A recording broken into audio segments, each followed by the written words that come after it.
Hey, it's John Lee Dumas of EO Fire, and it's the Entrepreneurial You, the show for dedicated and passionate Caribbean entrepreneurs seeking daily inspiration, brought to you by author, speaker, and award-winning entrepreneur Heneka Watkis-Porter. You must be prepared to ignite. Coming up on this episode of the Entrepreneurial You. I was at every breakfast meeting you could imagine. I did all the networking. I didn't have a choice. So when I started the business, I thought, well, how hard can it be? I literally just thought, I've got to earn that money this month. How can I earn that money? Success is not final. Failure is not fatal. It is the courage to continue that counts. Winston Churchill. Of course, I continue to share with you eClincher. That's a social media management tool that can improve and increase your productivity and your clients' collaboration, improve your teamwork, everything.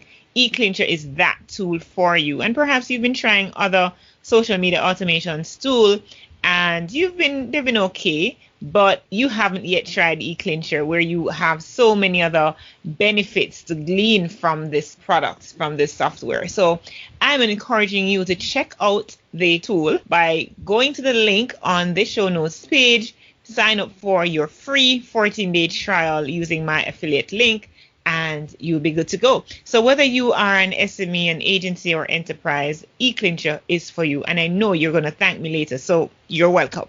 Hey. Now that I got that out of the way, let me welcome you to episode 242 of the Entrepreneurial You podcast. I'm your host, Heneka Watkis-Porter. Now, today's episode is with Teresa Heath Wareing, and Teresa is a leading marketing influencer in the UK, ranked number 5 in Market.Live's top 30 marketers that inspire in 2021. She is a host of the popular weekly podcast Marketing That Converts and founder of Marketing That Converts, the academy, where she works with businesses, entrepreneurs, and marketers to help them enhance their digital marketing and social media efforts. An award-winning thought leader, international and TEDx speaker, Teresa has shared her social media and digital marketing strategies at the World Marketing Summit, Inbound 2020, 3XE, Social Day, and many more. So I'm looking forward. I'm excited to speak with this expert in the form of Teresa Heath Wareing. We're going to be talking on turning entrepreneurial failures into success. Welcome, Teresa. Heneka, thank you so much for having me. I'm really excited to be here. Absolutely. Before we get into the meat of the matter, as I like to say, what have you heard about Jamaica or Jamaicans that you later found out to be either true or false? Do you know what? I was thinking about this. I don't know that I know anybody from Jamaica. I think you're the first person I've spoken to from Jamaica. Wow, I feel so honored. Hey. All right. So, and anything Jamaican? You haven't spoken to anyone really from Jamaica, but have you heard about any Jamaican food, tasted any Jamaican food? Any place in Jamaica that you've heard about that you probably should visit? So the food, some of the foods I've seen cooked and they can be quite spicy. Is that right? Cooked by what? Some of the meals are really spicy. They've got quite high heat in them. Yeah. Or jerk chicken or jerk pork, whatever we're cooking has to be spicy. Yeah. And I struggle a little bit with spice. So I'm not sure how much of the food I could handle, if I'm honest. Okay. Well, you could, we don't always go all out, it depends on the taste bud of or guest. So we could make it work for you. Believe me, that will not deter you from coming here. Okay. Yeah, no, it's on my list. Honestly, the minute the world opens up again, I am heading out and seeing new places. Yeah, and I'm happy to welcome you here. So thank you. That would be amazing. Okay. How did you get started in business, Teresa? Well, I joke that I'm the accidental entrepreneur because I never intended on having a business. I was employed. I did a degree in marketing. I spent about 10 years working for lots of different companies, doing lots of different things in marketing. And I joke that I was I was a great employee. I liked being employed because I'm one of those people that likes getting a pat on the head and being told they've done a good job. So I was about, I don't know, it's about 6, 7 years ago, and my ex-husband and I had just separated, and my life had changed. Going through a divorce was a big, big change in my world. I was a single parent with my daughter, who was 4 at the time. And although I really enjoyed my job, there was parts of it that I was like, do you know what? I think I'm ready for a change. I'm really keen on making sure I'm happy and my own mental health. And basically, I decided to hand my notice in a little bit foolishly because I didn't have another job waiting. And I thought, I'll get one. I'm really good. I've done marketing for a long time. I know what I'm doing. And basically, nothing came, like literally no offers. And I was getting to the point where my time was starting to run out, and I didn't want to go back and say, actually, I do want to stay. So I toyed with the thought of, what if I started my own business? What might that look like? How would that work? Well, unbeknownst to me, my boss at the time didn't like the idea of the fact that I was even thinking about that and asked me to leave. So I ended up leaving and having 1 week left. I'd got no savings. I'd got no husband, so no other salary coming into the house bar mine. My parents were around, but they weren't very well off and certainly couldn't help me financially. And basically from day one, I had to earn about £1,500 a month to be able to keep the roof over my head and keep my car running and my daughter in her nursery.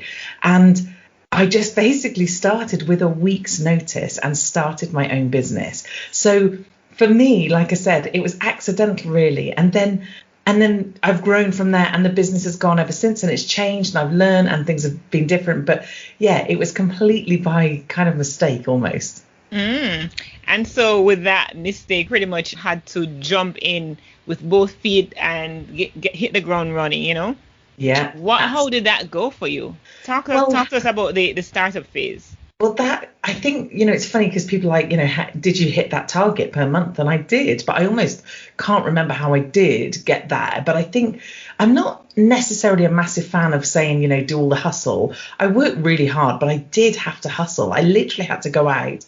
I was at every breakfast meeting you could imagine. I did all the networking and things that I definitely don't do now, because I was looking to work with other people, and I was going to be their agency. I was going to be their marketing consultant.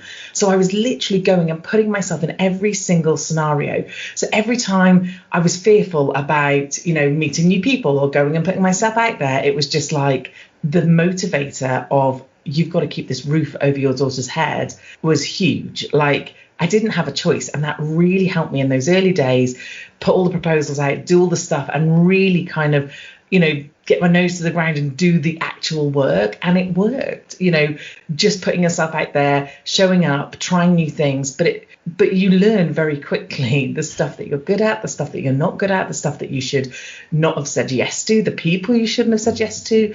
Because in those early days, all I needed was the money. And rather than thinking about, who do I want to work with, or what do I want to offer, or what does my ideal customer think of, is like, what are my goals for the future? I didn't think of any of those things. I literally just thought, I've got to earn that money this month. How can I earn that money?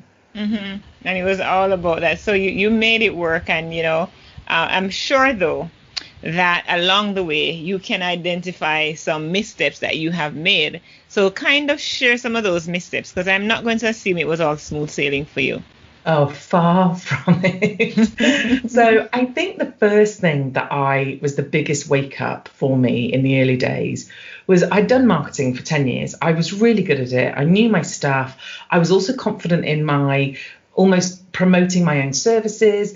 I didn't price right. That was one mistake I made, because I didn't understand the value of my head and my brain and my experience. So I really struggled with pricing in the early days, and actually showing that pricing to be too cheap.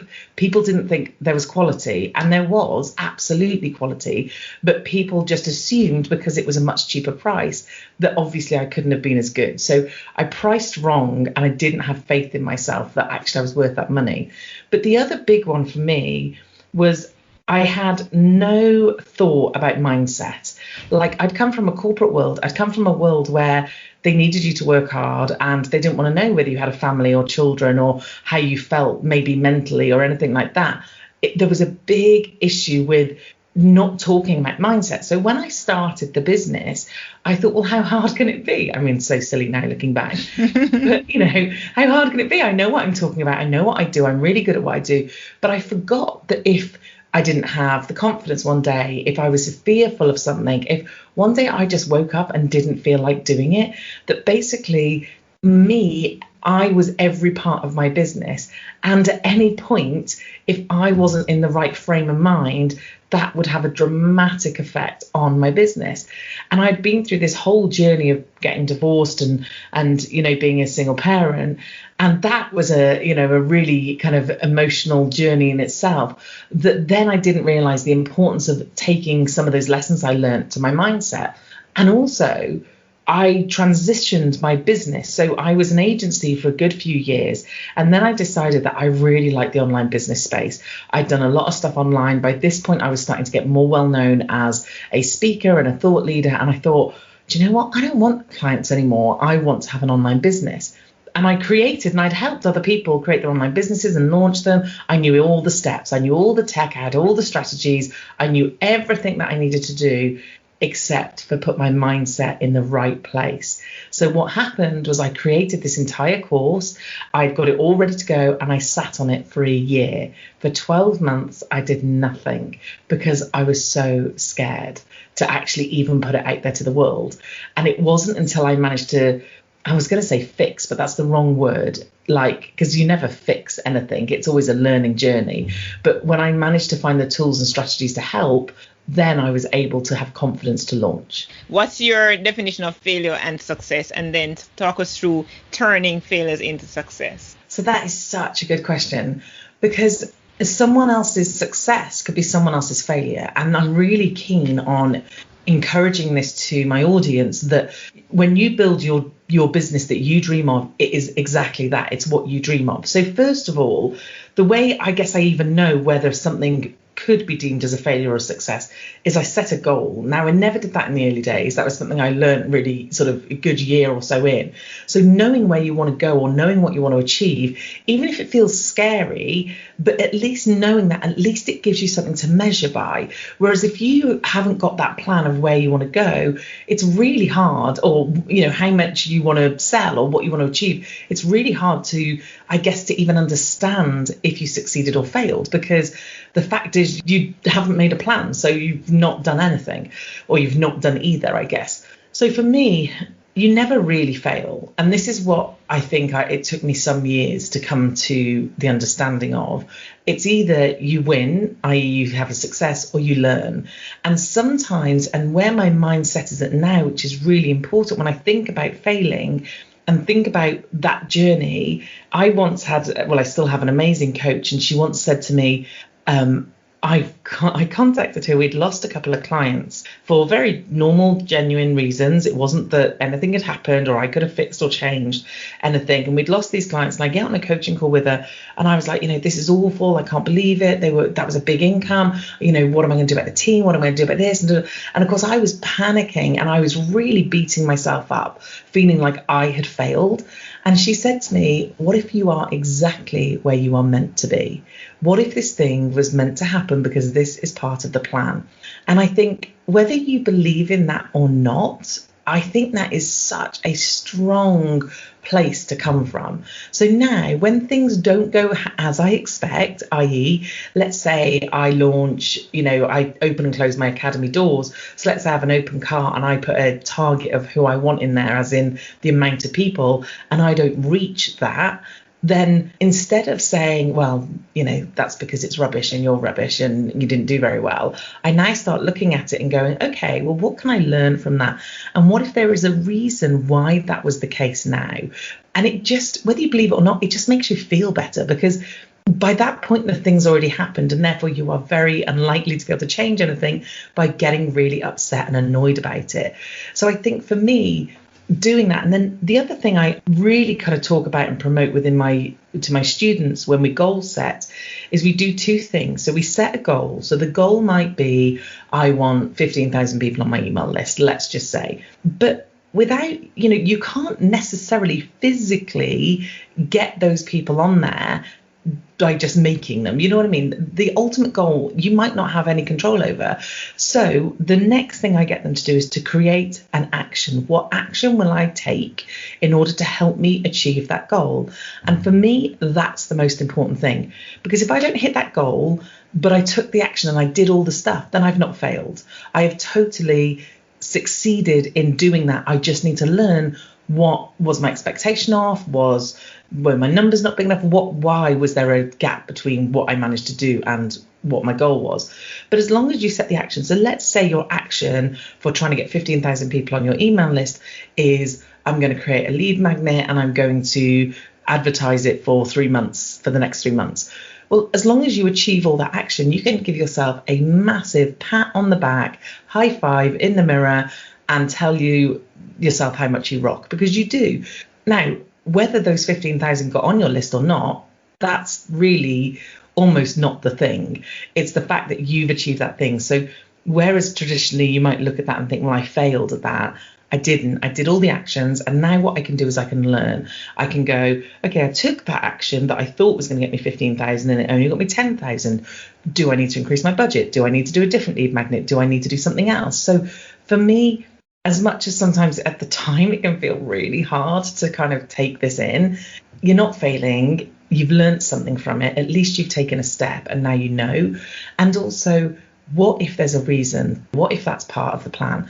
And interestingly enough, just going back to that story I said when I was with my coach, that was the point in which I was able to start building my online business, because I'd lost those clients and I got some space freed up in my time.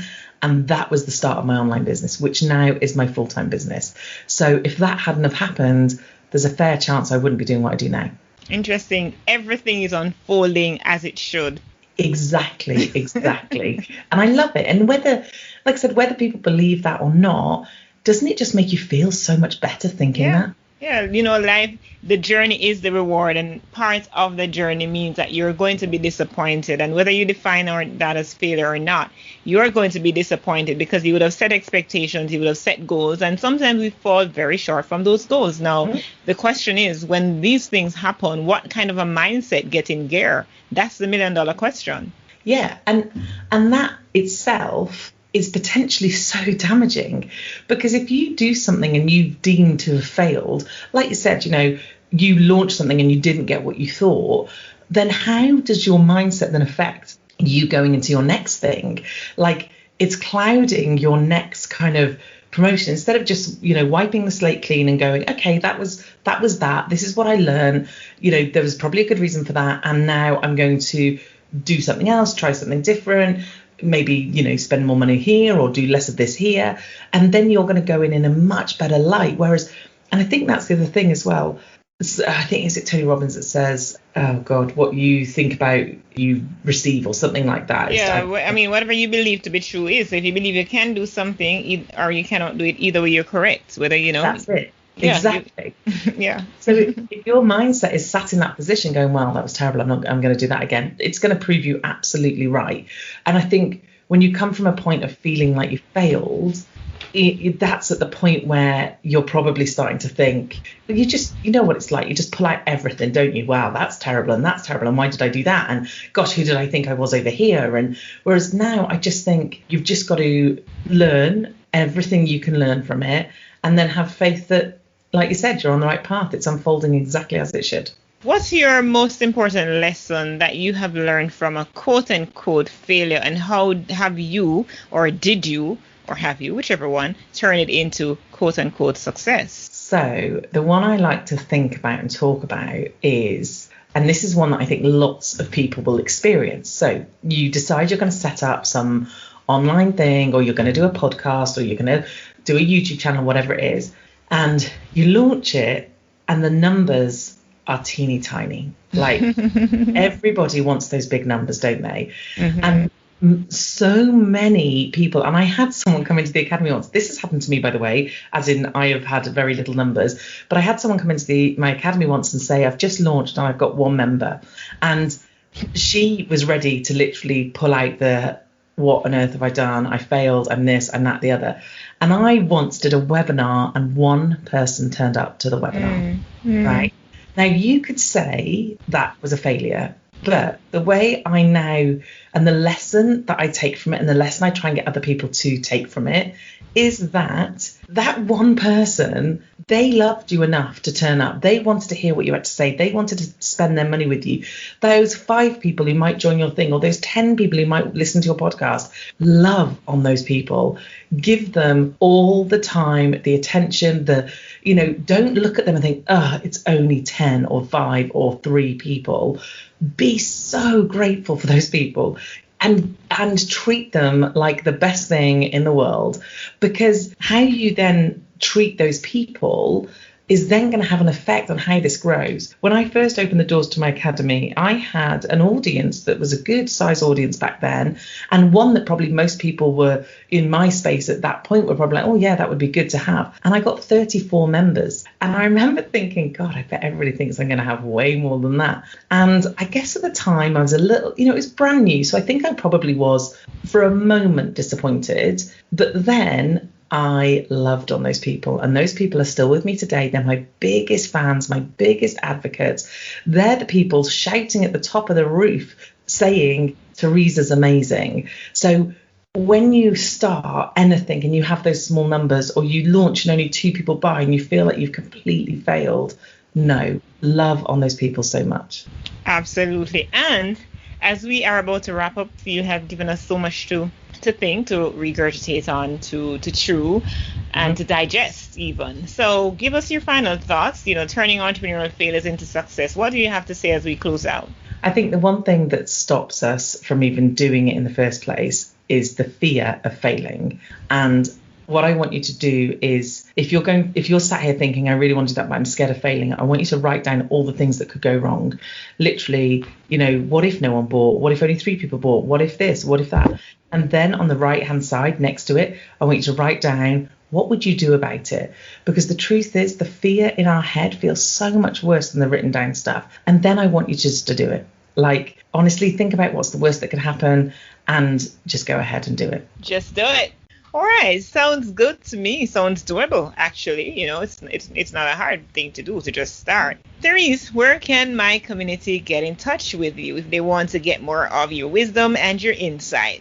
They can search for Teresa Heath Wareing on any of their favorite platforms, but I am over on Instagram the most, or they can go to teresaheathwareing.com, and they can also find the podcast there as well. So my guest today has been Teresa Heath Wareing, and it's a pleasure for me to have had her to have this conversation. So thank you so much, Teresa, for the time that we've spent together.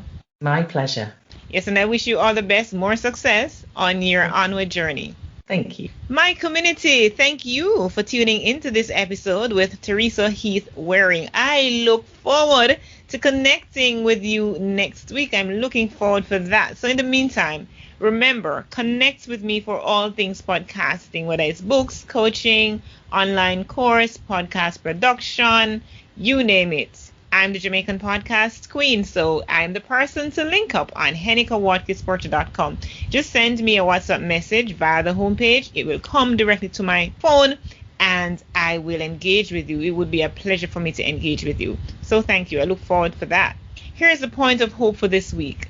Take delight in the Lord, and He will give you the desires of your heart. Psalm 37, verse 4. Walk good. We needed to raise capital, but our experience with local financial institutions was that they were cautious and slow to act, and interest rates were far too high. We had real concerns about financing our business through outside equity investors and the possibility of interference. Could we get a fair valuation for our business? We had our own ideas about the business and its value. Should I go the traditional route of bank financing, or should I try the Jamaica Stock Exchange? So we made a call and experienced transformation of our business through conversations. I'm John Mafood, CEO of Jamaican Teas, and we're listed on the Jamaica Stock Exchange. Give us a call today at 876-967-3271 to begin your transformation through conversation. We want to see your company listed on the Jamaica Stock Exchange.